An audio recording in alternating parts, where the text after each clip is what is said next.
የህወሓት ቡድን የትግራይን ህዝብ ለፖለቲካ ስልጣን ጥማቱና ለወንጀል ድርጊቶቹ መሸሸጊያና መያዣ በማድረግ መጠነ ሰፊ የሰብአዊ መብት ጥሰት እየፈጸመበት ነው። በትግራይ ክልል ውስጥ የተለየ ሀሳብ የሚያራምዱ የቡድኑን አምባገነናዊ አካሄድ የሚቃወሙና የሰላም አማራጭን የሚሹ ዜጎች በግልጽም ሆነ በስውር የማሳደድ የማሰርና የጅምላ ጭቆና ሰለባ ሆነዋል። የህወሓት አመራር ነኝ የሚለው ቡድን ጥቂት ተሸራረፈ ነው።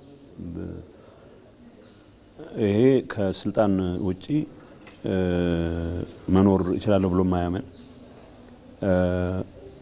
የወረደለት የሚጠየቅበት ብዙ ወንጀል የሚፈጸመ አሁንም ወንጀል የተለያየ ኢኮኖሚ ወንጀሎች የሰብአዊ መብት ጥሰቶች ብቻ አይደለም፣ በወርቅ ንግድ፣ በኮንትሮባንድ በሁሉም እየተሳተፈ ያለ ቡድን ነው።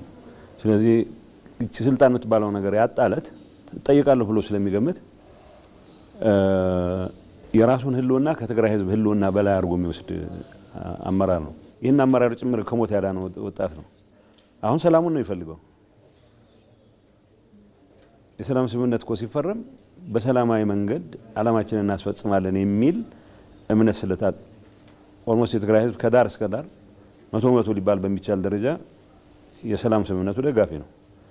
ግን የሰላም ስምምነቱ ጥቅሜን አደጋ ላይ ይጥላል ብሎ ያሰበ የወንጀለኞች ስብስብ ግን አሁንም ወጣትን እያስገደደ ሌላ ዙር ጦርነት ውስጥ ካልገባሁ እያለ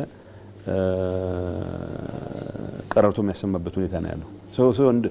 ወንጀል መሆኑ ነው ሊሰመርበት የሚገባው። የስልጣን ጥማት የጋረደው የህወሓት ቡድን የትግራይን ወጣት የነገ ብሩህ ተስፋና የሀገር አቅም ማድረጉ ቀርቶ ዛሬም ለፖለቲካ ቁማር ማሟያነትና ለታሪካዊ ጠላቶች የጥፋት አጀንዳ ማስፈጸሚያ ምልምል ኃይል እያደረገ ነው።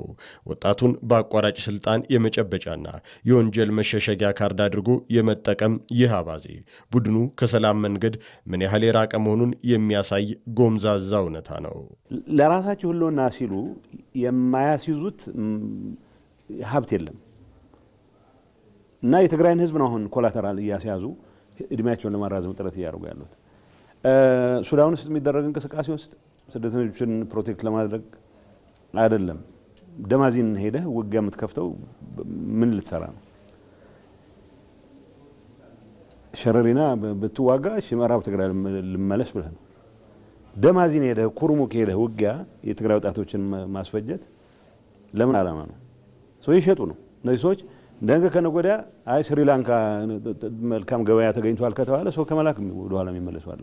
የእነሱን የቡድን ህልውና እስካስቀጠለ ድረስ የትግራይ ህዝብ መቀመቅ ወረደ አልወረደ ደንታቸው አይደለም። ይህንም ብለው በግምት አይደለም።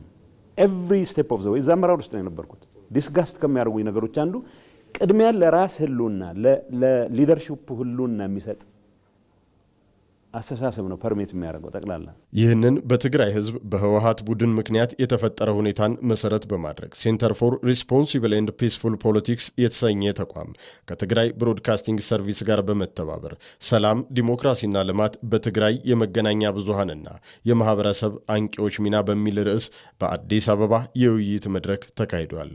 በመድረኩ የተሳተፉ የትግራይ ልሂቃን፣ ወጣቶች፣ የማህበረሰብ ተወካዮች፣ የሲቪል ማህበራትና የመገናኛ ብዙሃን ባለሙያዎች ተሳትፈዋል። የመድረኩ ተሳታፊዎች የህወሓት ቡድን አሁን ላይ በትግራይ ህዝብ ቅቡልነት ማጣቱንና የመኖር መብቱን መነፈጉን ይገልጻሉ። በሌላ አካባቢ ኖርማል የሆኑ የልማት የዲሞክራሲ ወሬዎች የምታወራበት ሳይሆን የትግራይ ህዝብ ህልውና አደጋ ላይ የተጋረጠበት፣ ወጣቶች ወደ ጎረቤት ሀገር የሚሸጡበት፣ ወደ ውክልና ጦርነት የሚሰማሩበት ሁኔታ ነው ያለው። በጣም አሳዛኝ ሁኔታ ነው ያለው ትግራይ። የመገናኛ ብዙሃን እዚህ ላይ ነው መስራት ያለበት። ስለ ሰላም መስበክ ማለት ሰላም ብቻ መዘመር አይደለም። ሰላም እንዲመጣ ደግሞ መታገል ያስፈልጋል ነው። አሁን ሚዲያ ላይ የሚሰሩ ስራዎች ሀቅ ላይ የተመረኮዙ መሆን አለባቸው። ሀቅነት ትግራይ ያለው ጥፋት ሞልቶ የፈሰሰ ነው። ይሄን ማጋለጥ ያስፈልጋል። አሁን ከጊዜ ወደ ጊዜ እነሱም ኃይል እንደ አማራጭ መውሰድ ሲጀምሩ ሶሳይታል ሊባል በሚችል አይነት ሶሳይታል ሪጀክሽን ገጥሞታል። አሁን የእነሱን አካሄድ ጀነሬሽናል ሪጀክሽን ገጥሞታል ማለት እንችላለን። ስለዚህ ወጣቱ፣ ማህበራዊ ሚዲያ አንቂው፣ ቲክቶከሩ፣ አርቲስቱ፣ ምሁሩ በተለያየ ዘርፍ ያለ ትግራዋይ በአሁኑ ሰዓት ይህ አካሄድ ትክክል አይደለም እያላቸው ነው። በሺ የሚቆጠር ወጣት በየቀኑ ወደ ስደትም ወደ ተለያዩ የኢትዮጵያ አካባቢዎችም እየወጣ ነውና ያለበት ሁኔታ ይሄን ነው የሚመስለው። ያው ትግራይ ላይ ያለው አሁናዊ ሁኔታ እንደሚታወቀው በጣም ከባድ ችግር ውስጥ ነው ያለው ህዝባችን። ህዝቡ ጭንቅ ላይ ነው። ብዙ ነገር አጥቷል። በተለይ ግን ሰላም አጥቷል። ከምንም በላይ ሰላም አጥቷል። የመኖር መብቱ ተነፍጎ ይገኛል። አሁን ህዝባችን፣ ቤተሰቦቻችን ማለት የተሰጣቸው የመኖር መብት አትኖሩም እስከ መባል ድረስ የደረሱበት እጅግ በጣም አስከፊ ሁኔታ ላይ ነው ያሉት። ይህ አካሄድ ቡድኑ ለሰላም ያለውን ጀርባ የመስጠት ፖሊሲ በግልጽ የሚያሳይ ነው።